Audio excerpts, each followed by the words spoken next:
Okay, so Coulomb's law is the force between 2 point charges. Actually, get everything else on electrostatics with that. Let's calculus, put this in a calculus-based class. That's correct. SI prefixes. I have said the following many times, but people are still struggling with remembering them. So let me actually put it in the class briefly. I will not tell you these. If I forget to write epsilon naught or K constants on the test, I will tell you those. You're going to ask me, and I'll put them on the whiteboard. These I will not tell you the answer to in the test. I really think it's important that you start learning some prefixes, or hopefully already know some prefixes. Let me actually space this a little bit further apart. So I want you to know, you shall know, I will put up to these 6 prefixes on the test. 1 kilo something. 1 kilo something is 1,000 something. So 1 kilonewton is 10 to the 3 newtons. 1 centa. Hopefully everyone knows what a cent is. A cent is 1/100th of a dollar. A centimeter is 1/100th of a meter. A centisecond is 1/100th of a second. Not that I've ever heard that being used. 1 milla, not meter, 1 milla prefix. M is a prefix, says 10 to the minus 3. Micro as a prefix, 10 to the minus 6. Nano as a prefix, to the minus 9. And pico, negative 12. How can I learn these? Well, I strongly encourage you. What I do internally inside my little head is to just remember the order of everything but centa. If you could just remember the order, milli, micro, nano, pico, 4 words, milli, micro, nano, pico, you can just remember that order and know that they're all by a factor of 1,000. -3, -6, -9, -12. That's it. I can work out. Wait, what's pico again? Well, it's the 4th one. 3 times 4 is 12, 10 to the minus 12. Okay. Now, the other skill that may be hurting some of y'all is how to actually use these names to do crap. So let's actually apply this in practice. And this is exactly the same as any unit conversion. How do I convert centimeters to inches? Multiply by how many inches there are in 1 centimeter, or 1 centimeter per 1 inch is 2.54 centimeters. So if I've got 8.6 nano coulombs, I just multiply this by how many coulombs there are in a nanocoulomb. Why do I put nano on the downstairs? Because algebraically, and upstairs cancels the downstairs. Algebra, SI units behave just like algebraic quantities. So if I've got 8.6 nanocoulombs, I first write the fraction blank coulombs over blank nanocoulombs, and then I fill in. Well, I've got that 1 nano is a billionth of a whatever unit. So a billionth of a coulomb is 1 nanocoulomb. 1 nanocoulomb downstairs, a billionth down upstairs. How do I know which to write, where to write 10 to the minus 9? Well, I encourage you to think about briefly, is a nanocoulomb a whole butt ton of coulombs? No, it's a tiny fraction of a coulomb, right? So should my answer end up being 10 to the 9 somethings? Billions of coulombs? No. If you accidentally put the 10 to the minus 9 downstairs and convert this and say 8.6 billion coulombs, you sanity check it and say, no, that's more coulombs than I started with. This should be a fraction of a coulomb, not many. Or you could just memorize that 1 nano is the same thing as 10 to the minus 9 coulombs and write the fraction like that. Your choice. Or both. Sanity check is your cross-check. Questions about this? Are you guys comfortable doing unit conversions? I'm not going to be giving you forces in dynes or whatever. Are you guys okay though to be able to convert grams to, well, grams to kilograms, another SI, grams to newtons to pounds? If you know, not that specific thing, if you're given, what is it, 4.4 newtons is 1 pound, would you be able, if I tell you that fact, would you be able to convert? Yeah? We've done the conversion factor idea before. Okay, great. That's all you need to know about SI prefixes. You have to know that. You don't have to know any more. Capacitor energy. Socrates suggested this one, and I came around and I think that's actually wrong thing. The 1/2 killed a whole butt ton of people. I feel like 1/2 QV, 1/2 Q total V total, confused at least 2/3 of the class. Here's another way of understanding it. If I multiply charge times voltage, if I have any amount of charge times any amount of voltage, what does that tell me? What are the units of charge times voltage? Energy. If I have some amount of charge feeling some amount of voltage, and I multiply that amount of charge by that amount of voltage, that charge that feels that voltage, I get the energy that that charge has. By definition of voltage, really. How do I multiply things that change? How do I accumulate a total product of a changing variable? How do I find the area under a curve? How many of you have taken calculus? How do we multiply to a variable times how do we multiply a function times a constant? We integrate it. The integral is the area under the curve. The integral represents the true product of those two quantities. A constant times a range times a range times something which varies over that range. So if I want to know the total amount of QV, the total amount of energy times a voltage that's building up, I could just find the area under this graph. All right, what's the area of a triangle? Area, which represents energy, 1/2 base times height.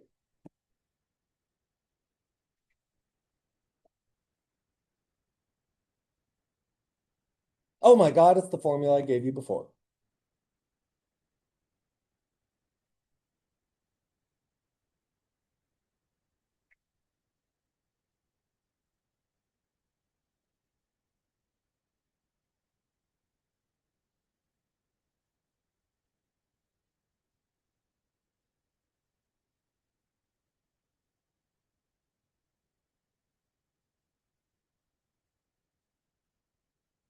Okay?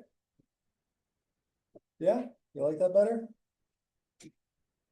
Okay, this is still a slightly subtle point, and it relies on the idea that I can multiply a changing quantity by finding an area, which, if you just learned calculus as symbol manipulation, may not be something you know, may not be something you were explained or thought about. Please turn to thine neighbor and discuss what the hell does this mean and where did it come from. Take 1 minute. Discuss with each other, please.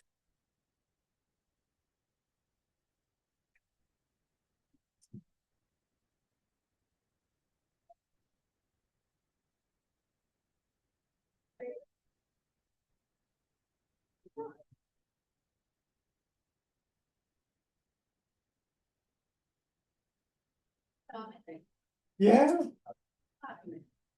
Great. So no signs of cell phone. The angle of the graph is the angle of the graph. Oh, based on that, let's go down. The idea that you never made, did you take out? Yeah. Okay, so the idea that you haven't been exposed to the story is that to multiply something that changes. You could graph it.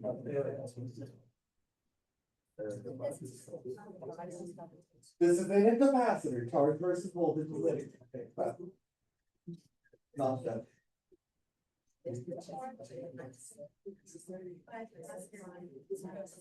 Hard. On the capacitor. If I push more torque onto the capacitor. Yes. Do this sort of step. Can you say that again? Oh, because the area is 1/2 base on height. 1/2 base is Q bundle. Energy is, say it's a university. So what? That's where.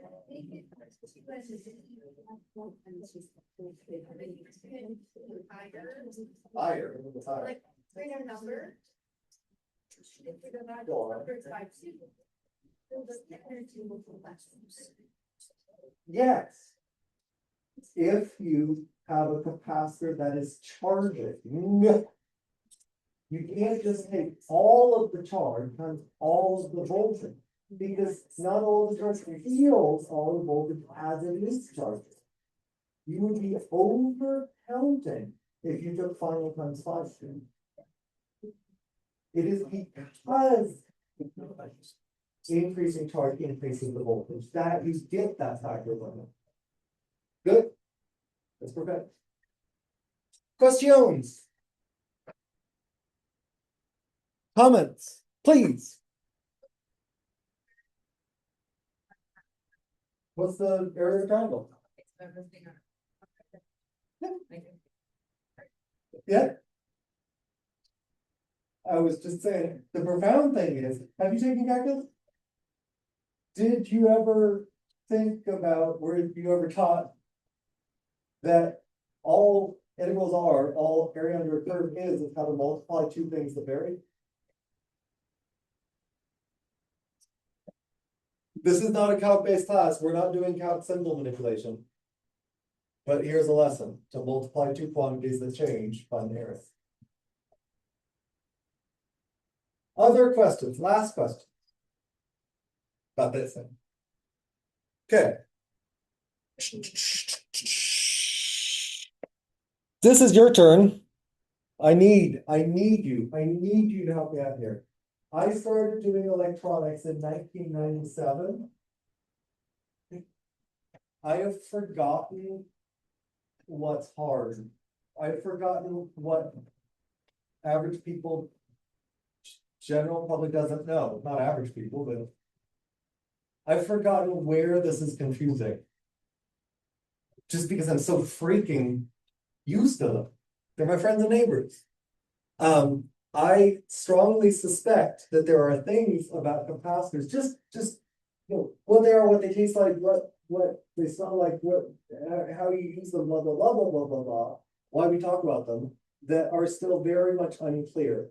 I would like to spend 10 minutes discussing them and answering your questions about the qualitative, not how to calculate with them, but what's it all mean sorts of questions.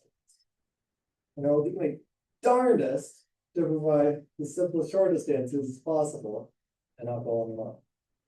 I'm gonna set a timer. First, I want you to talk to your comrades and classmates and brainstorm what still isn't making sense about capacitors. Then in 1 minute, I will answer your questions.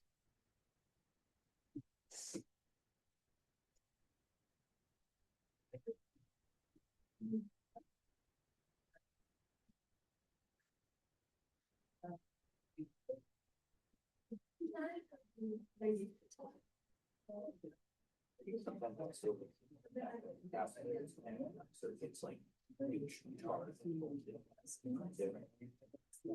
look at my head. They try to solve for my mind. If that makes sense.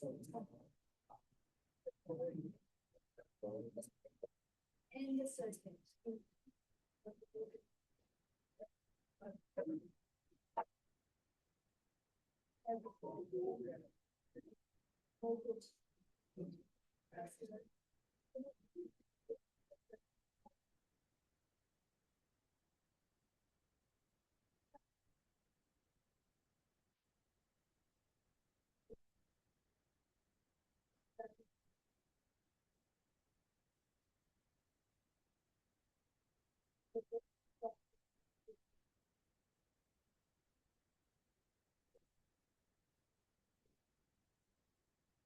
Sure. Oh.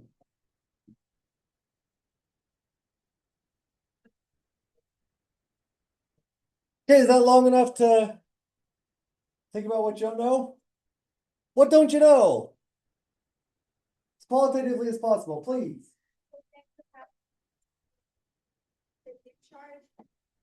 Yeah. Question is, I want to make sure that everyone can hear. Can capacitors take in charge and release charge? Yes. How does that affect the voltage and the capacitor? When the voltage, when the capacitor takes in charge, the voltage goes up. When the capacitor releases charge, the voltage goes down. All according to the equation, Q equals C times V. And then what happens to the voltage in the circuit of the capacitor is in? Well, the question is, what happens to the circuit? What happens to the voltage in the circuit that the capacitor is in? Well, if the capacitor is taking in charge, the voltage across the capacitor is rising. And just like if you have a circuit in which more and more voltage is developed across a resistor, that part of that section of the circuit has more and more voltage. So the capacitor, if it's 6 in charge, it has higher voltage. Yes, and But then the rest of the circuit would have less voltage, less. for instance, in a series. Think back to, you're in lab, right? Think back to lab. What must happen for the resistor? The current is slowing because the capacitor is hogging more and more of the total voltage. Battery shoves out 9 volts. When the capacitor goes from 1 volt to 2 volts to 3 volts, the resistor now only feels 8 volts, 7 volts, 6 volts. That's why the current slows. Because IR, the current is smaller the less the resistor feels pressure. Other questions, please?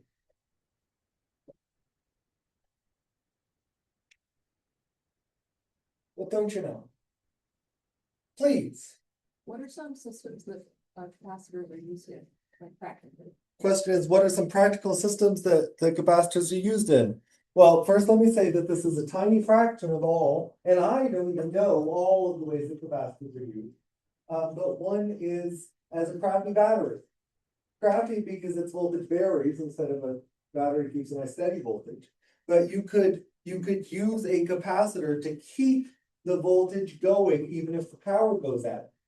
It's usually coupled with a constant voltage circuit to regulate the voltage so it doesn't soar up when charged and drop down when it's low. But a crappy battery, a temporary, very short term perhaps, voltage stabilizer. Another example would be voltage stabilization just from having alternating current wiggles. In general, we don't have actually, except for batteries, a real power supply plugging in your computer, your phone, your whatever, doesn't actually have really direct current. You get it from the wall, there's going to be some wiggling of voltage. If you put a capacitor on a wiggling a DC voltage, it's going to smooth out those wiggles. It's going to store charge when the wiggling goes up. It's going to release charge when the wiggling goes down. And that decreases the rate at which those wiggles pass on. Another use with capacitors is if you've got a circuit with alternating current, there is a deep and foundationally fantastic and I think fascinating idea where alternating current, changing current, when you apply a changing current direction to a capacitor, that capacitor doesn't block that AC wiggle, it can go through. You got a DC once the capacitor charges up, just like you saw above, as the capacitor charges up, there's no more current through the capacitor. Capacitor blocks it. But with alternating current signals, you can get through. And the faster, the higher pitched the signal, the more it gets through. You got a tweeter and a subwoofer? Anyone got a nice audio system? There is, I am almost certain, a capacitor in line with the tweeter. It directs high frequency. I'm not an audio guy, so I'm not sure. Sure. Okay, 3 examples, good? Have you all seen them in lab? Has everyone had the lab yet? Or there's some lab sections that haven't? No, I forget. No, you all seen them physically? Last chance? What don't you know? Doesn't feel right.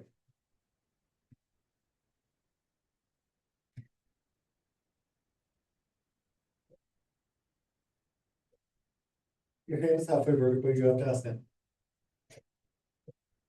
It's big.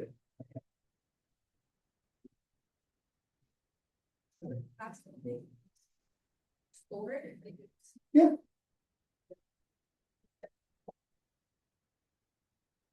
Capacitor stores charge, stores energy on its plates, and that energy, that charge, voltage, can be released later. Camera flash. Camera flash, it's gotta be a big honking capacitor ring. Defibrillator, there's something that's very relevant to many of your careers. A defibrillator paddle uses a big honking capacitor to store the charge that jolts the patient, hopefully back to life.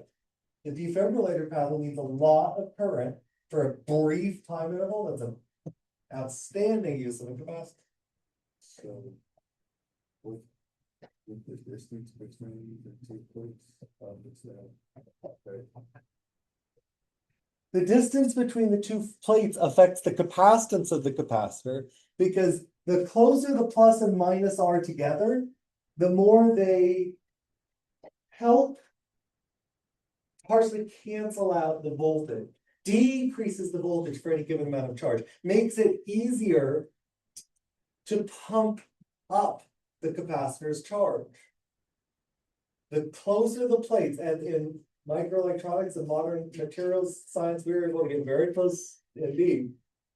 The closer the plate separation, those capacitors can hold rocking amounts of charge per volt you've got available with the battery. So what you're saying is the closer the plates, the more charge that you put into the plates. Per volt that you've got available, yeah. Oh. Did I tell you guys my rolling dorm story? Did I not? Oh, it's one of my favorite, it's one of the silliest analogies I got. Okay. ASU likes money. And back when I was a student, they built dorms on wheels. They found, and this was, pretend everyone's straight in their segregated dorms, men on one dorm, women on the other. They found that the closer the dorms were to each other, the fewer fights would break out in the rooms, because the men were making goo-goo eyes at the women and vice versa. There's less testosterone poisoning, less estrogen poisoning, can you say that? In the dorms, they can get more students into a room and steal the money that way when the 2 dorms were closer together. Or, and ASU never, of course, does this, you can build bigger dorms. A larger plate area means you can fit more students on per fights that break out in the hallways. Also, a third game you can play, you can put an insulator inside there called a dielectric, and it's like having couples dance inside, and they make goo-goo eyes through the windows without actually passing current. I've got that out. Yeah. I think that's just helping them. I don't think it's a dielectric. Say that again? It's a backward movement? Yeah, I think. This is that jelly you're talking about from here. Oh, the dielectric? No, I don't think that's that. Okay. But it's slowing down. No. The transfer of the voltage. I'll tell you, it is not a dielectric, that is not the same thing, because you want that electricity to flow through the jelly. You don't want electricity to flow through a capacitor battle. Do you guys see the analogy between the number of students as the number of charges? The closer the dorms were to each other, the more students they could pack in without fighting. The fighting is the voltage. The packing in is the charge density, charge per area. Capacitance is how much money ASU is raking in.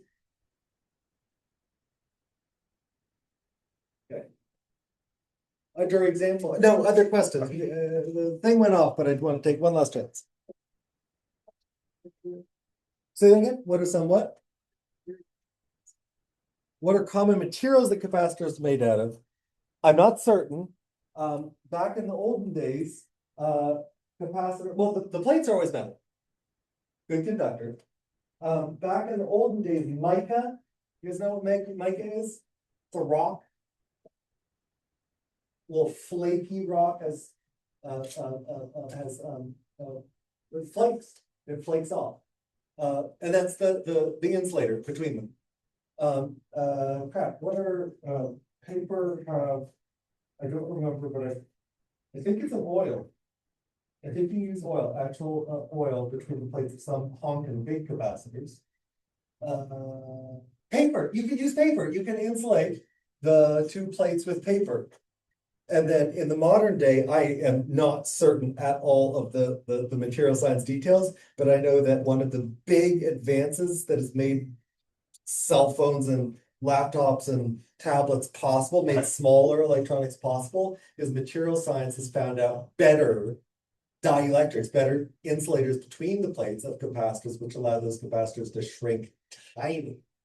You can get a capacitor that fits easily on your pinky fingernail, smaller than that, grain of rice size, that have bigger capacitance than used to be, the size of my fist.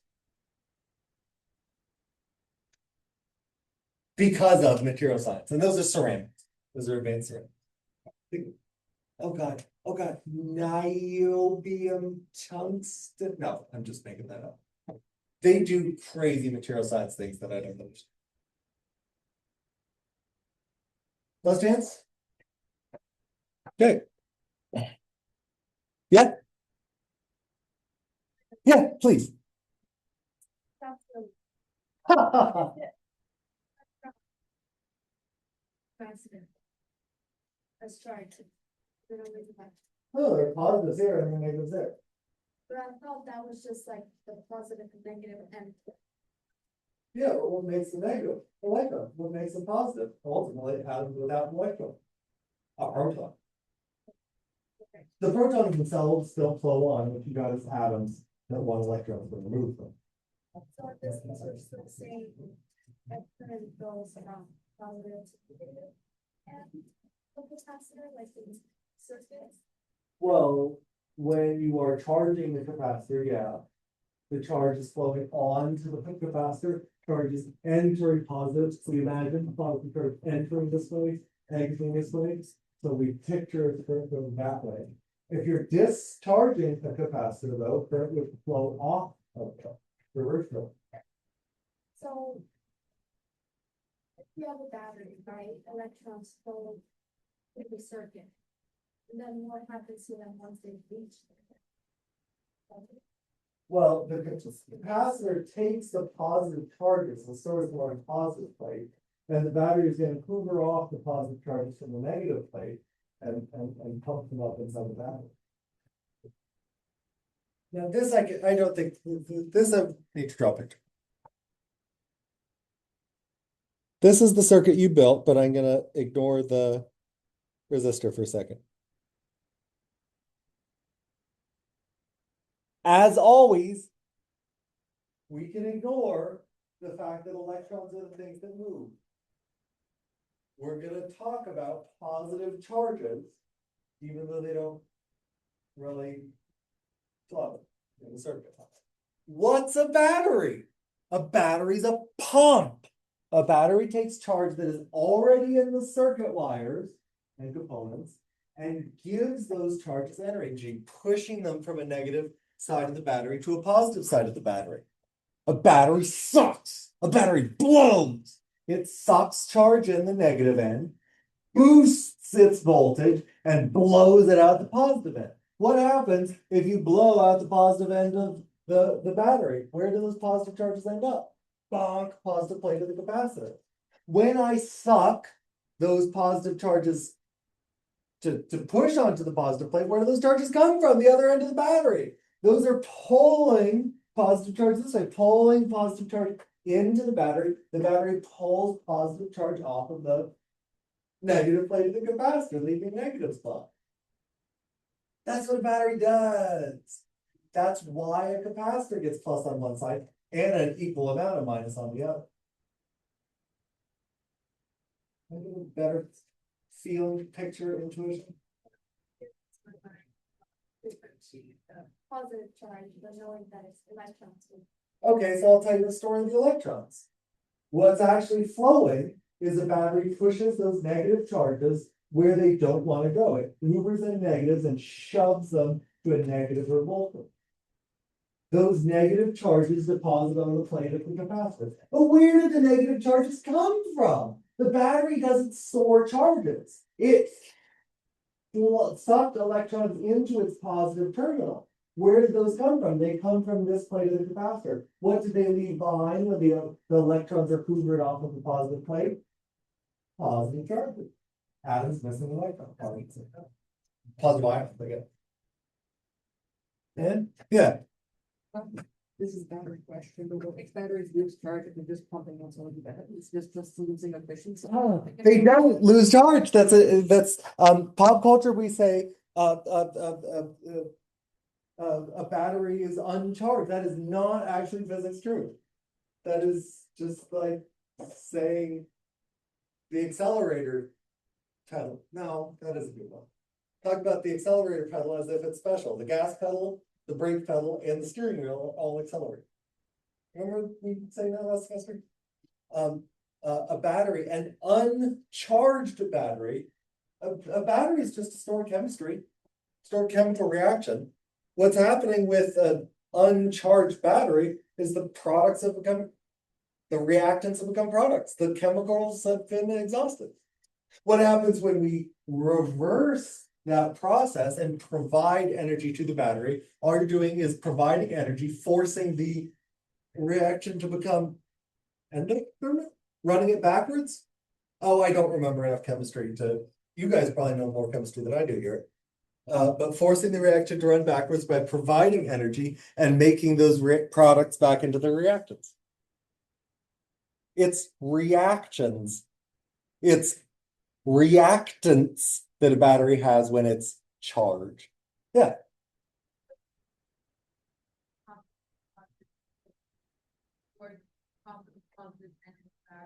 It's just. Wait. Got it. Yeah. What, explain that to me. You mean why the electrons are actually moving that way? Well, I can understand like the electrons trying to go, positive, moving back to a positive, so you're going back to like rest, right? The electrons here are negatively charged. They are able to move. They are attracted to a positive voltage here. And then shoved to the negative. Negative. Say that again? The positive plate has the negative electron. The positive electrode of the battery? No, the plate. The positive plate of the capacitor is where the electrons were removed from. Like, There are a zillion squillion atoms with protons and electrons in them. If I suck off some electrons, well, now there are fewer electrons than protons. I've got positives left behind. Yes. battery. Say that again? What's that? The battery. It is allowing the chemical reaction to happen inside, which those ions passing through the battery are given energy, kilocalories per mole or whatever you measure it in. The chemical reaction happens, depositing those electrons on the far side. Okay. Does that give you a better feeling for what batteries are too? Stored chemical reactions? You've done electrochemistry in chem class, right? I never got to that kind of level, but who's done electrochemistry and seen the, what is it, zinc and copper or something? Did that? Yeah. No, wait, someone else had a hand. I was gonna just ask you about positrons, like, is that what? Not part of the world around us. If this is more about like inducing a positive charge because of that negative. Leaving some protons behind. Breaking up to have a family. It's not something that's in the air, oh, the box, the charge is changing or something. say more, I'm not sure what you're asking. I'm wondering if the inside of the capacitor, if it's an induction. No. You're not putting free charge inside polarized capacitor. You don't do that. I mean, usually capacitors are sealed with IC.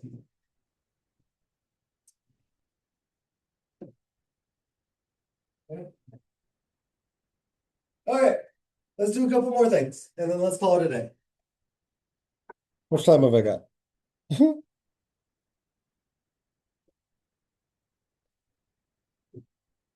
Homework question. Remember, I will not ask this specifically, but I will ask things that involve the details. I will not ask the details of this specifically, but I will ask things that involve the individual pieces. So you must understand what goes into it. If I have a capacitor, the total energy of all the charges in there, half QV. But if I just think about a single free charge placed inside the capacitor, is this charge the entire charge of the capacitor? No, its energy is QV. Whole capacitor, half QV. Individual little charge, QV. Whole capacitor, Q of the capacitor, times voltage of the capacitor. Individual charge, talking about a single thing free to move in there, charge of that thing, test charge, times total load. Okay. So what does QV tell us? QV, for an individual little bit of charge, allowed to float around or be attracted from one place to another inside a capacitor. QV tells us the energy that charge has because of the capacitor's voltage. Kinetic energy, when an electron is allowed to zip from negative to positive plate inside, which doesn't normally happen, kinetic energy equals the potential energy that you started with. We start with QV form of energy. We end with half mv squared form of energy. The left V is velocity, the right V is voltage. Don't get them confused.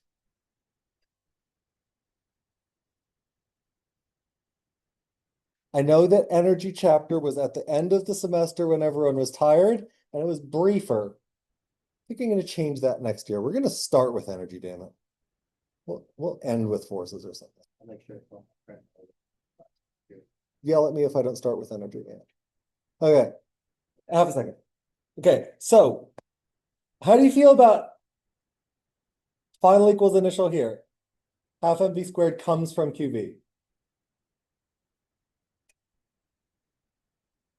Okay, question in the back? Uh-huh. Sorry. Yeah. Okay, now the homework question asks something about how does the capacitor charge affect the velocity of the electron? Well, what's the equation for voltage of the capacitor? Q over C. All right. So which Q, by the way, which Q? The capacitor charge. As the capacitor, I think I asked in the problem if the capacitor charge doubles, if the capacitor charge doubles, capacitance doesn't change unless you change the capacitor. The electron doesn't change, it's still an electron. Mass of the electron doesn't change, it's still an electron. 1/2 doesn't change. You can just solve this equation for velocity and reason about it. And that's what I want you to do. This is like one of the skills that we're going to practice after break. And frankly, I think one of the more useful things that I can ever give you. How do you get rid of 1/2 m? I multiply by the reciprocal.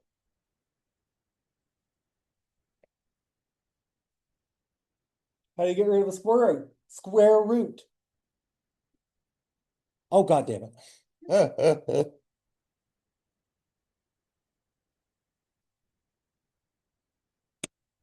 Okay. Now, here is Tucker's patent pending method for reasoning about ratios. I will ask you on the test. By what factor does blank change when I change blank?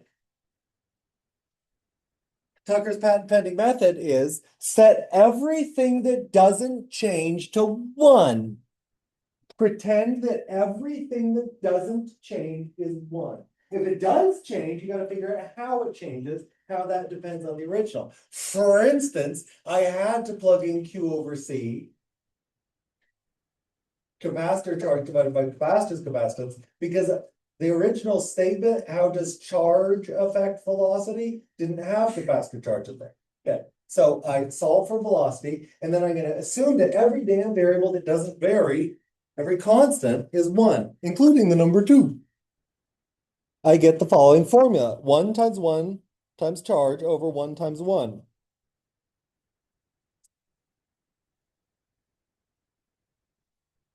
Constant multiples and divisors always cancel out in ratio problems.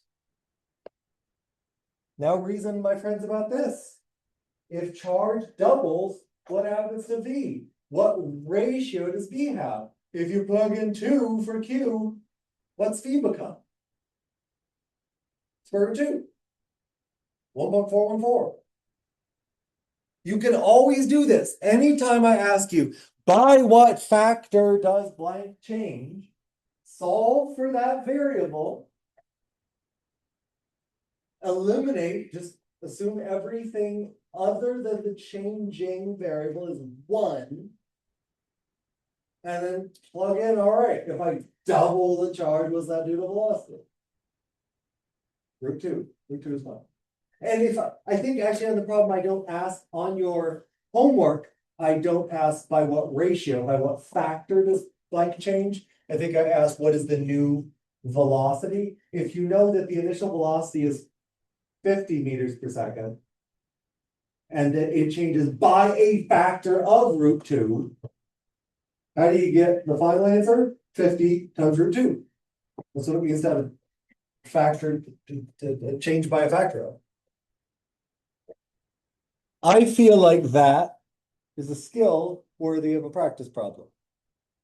Here is another formula that I reserve the right to ask you to reason about. Instead of doubling and say tripling, I want you to reason about, oh my God, I have to recognize a formula. I want you to reason about how does force between 2-point charge changes? How does the force between 2-point charges change if I triple the distance between them? Do what I just said. Solve a. State the equation.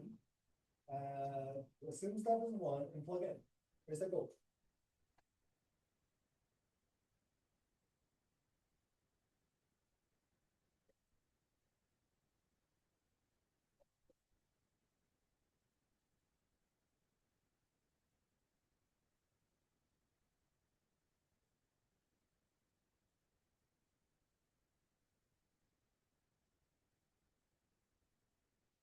Oh.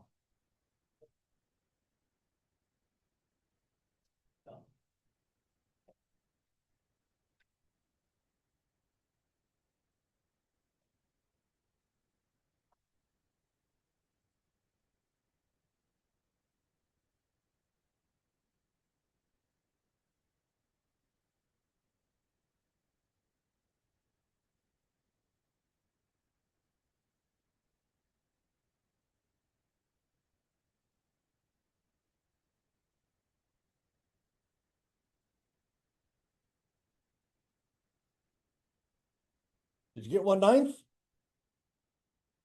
Did I go too fast? I state the formula. I set everything that don't change to 1.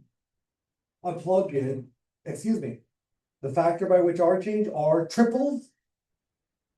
1 over 3 squared is 1/9.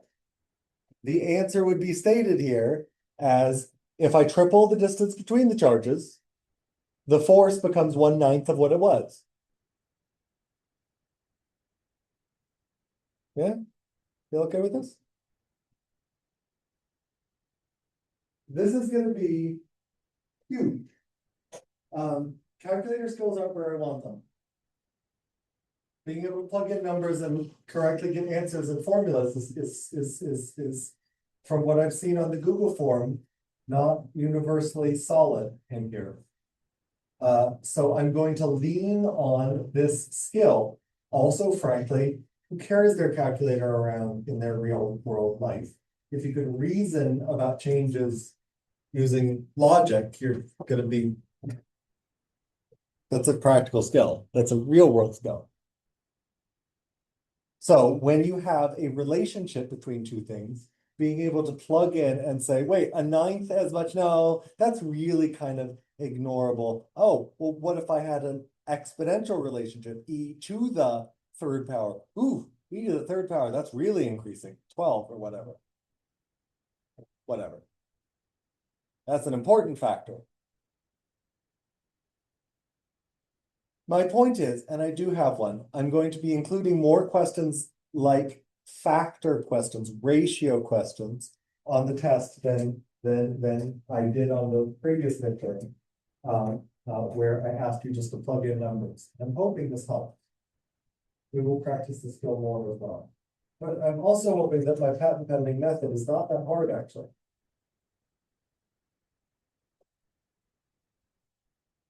One more example. If distance between the charge halves and one of the charges halves, by what factor does force change? Now there are two things changing. You have to plug in two numbers. Again, if the distance between the charges halves and one of the charges magnitudes halves, what happens to the force?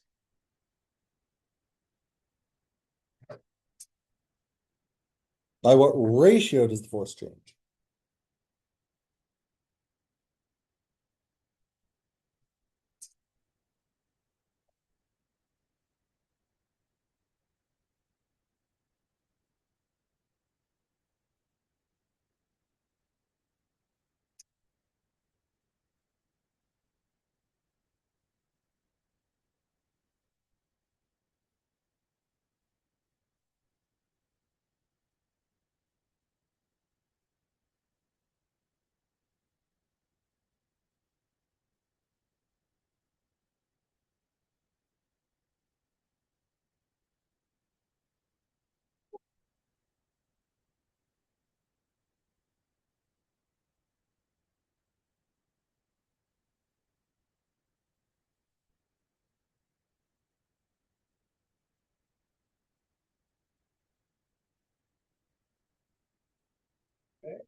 Okay, actually, I could give a study guide for this, but if you're mentally exhausted, as I see, mentally, physically, spiritually, emotionally, get out of here, go fast, because I do want to continue, but if you're dead, the study guide ain't gonna be helpful right now anyway.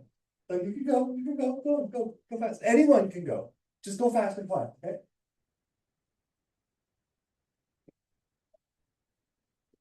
No one else is dead? The looks I've got in your eyes are illusions?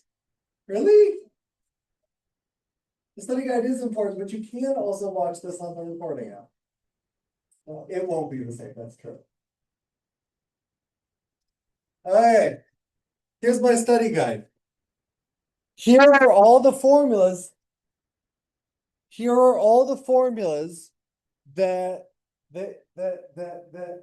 could possibly be needed. I'm not saying that you won't have to plug in something for something. I'm not saying that it's always solved for the variable you want. But if I am not greatly mistaken, if you know and understand the following formula, you can take every problem on the test. The understanding is sometimes the trick. I have condensed these into just a couple of tables and one fact. You must know which table is which. If I asked you for defining equations, I'd be talking about these. I'm gonna write in blue everything that I consider a real fundamental foundation. It's way less than all the possible combinations. But if you know these, you know everything that you could possibly need. You just have to stitch stuff together. Force is always related. If I know the force, it is always related to the electric field by E equals force divided by charge. Now, if I tell you the force, if I ask you for the force and give you Q and E, this equation is the same thing as F equals QE, right? You can algebraically manipulate it. I'm not promising that I will only ever ask you for E. But it seems silly for me to write down F over Q and then Q times E as if they're separate equations. So I trust that you guys can algebra. Voltage, defining equation. Energy divided by test charge. Not IR, damn it. IR is only true in an R.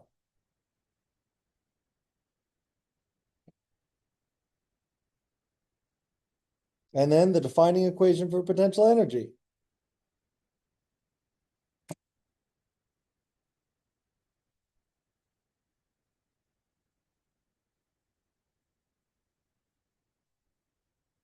This is actually another area thing. You find the area of force as it changes over a distance. That gives you the real formula for potential energy. Great. That's it for defining equations. How do you get E to turn into V? Oh, come on. How do you get E to turn into V? What would you do to both sides of this equation? If I divide by Q, what's the left side? What is U divided by Q? I mean, it's right there on the board. Just read it. V. If I divide the right side by Q, what do I get? What is force divided by test charge?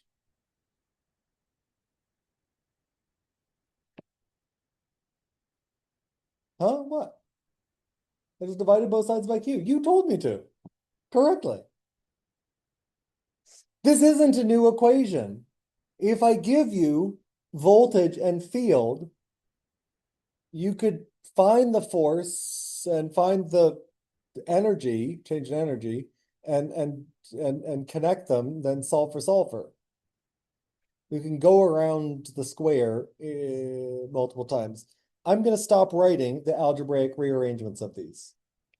I'm going to say that these are the foundational ones, and you can get anything else by algebra combining. Point charges. What? Electric field, electric field, not energy.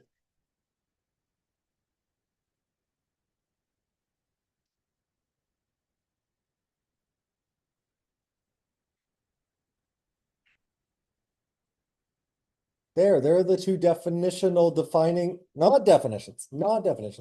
Here are the two foundational equations if you got point charges. And if you know that the integral of 1 over r squared is 1 over r, then you only need one of these.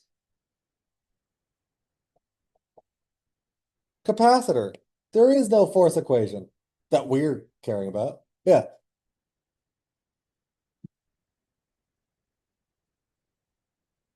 KQQ1R for energy. Not squared. Okay, for the capacitor, half QV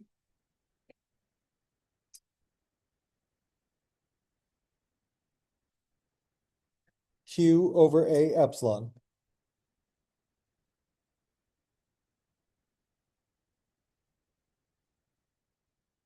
And the defining equation that is always true for capacitance, no matter what, always forever, and for realsies,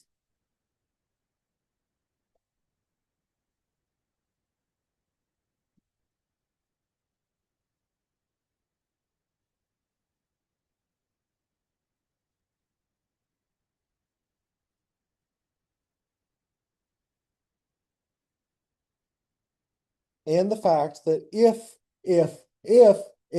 you actually wanted to know how many protons or how many electrons you've got, 6.25 times 10 to the 18 is the conversion factor between number of protons or electrons and coulombs. multiply coulombs by this number, you get the number of free charges. Number of excess charges of whatever sign. There. That's every problem I could give you is a manipulation of that. You must be able to fill in the blanks here. You must be able to apply the equations from above. If your algebra sucks, I will do this here.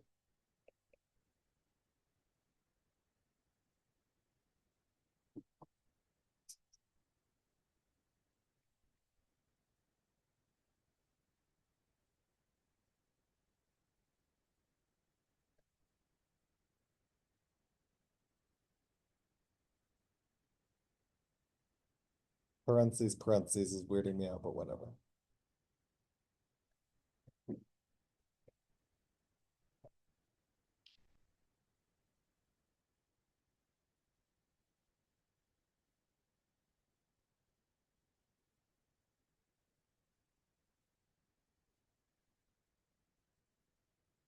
I mean, you already did the top. Let me zoom in.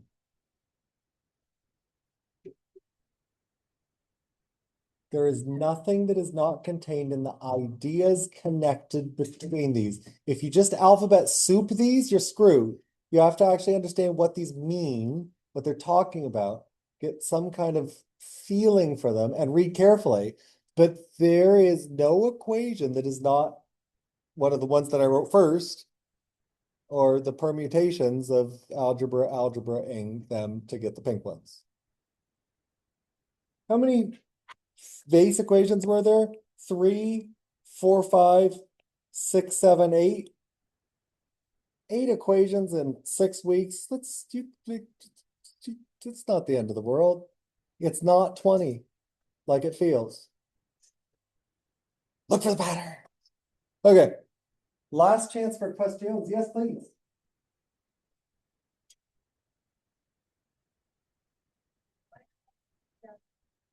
Well, what's the defining thing? Multiply field by the distance that we're looking at.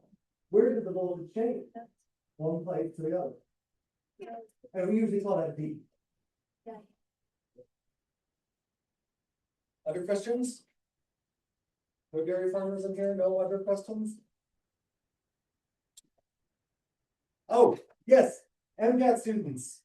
By popular request, I will try, Marg, to run some Zoom sessions over break. I also will be on Zoom on Friday. If you want Zoom MCAT prep next week, email me when you're available during break. Okay? Okay, we're done.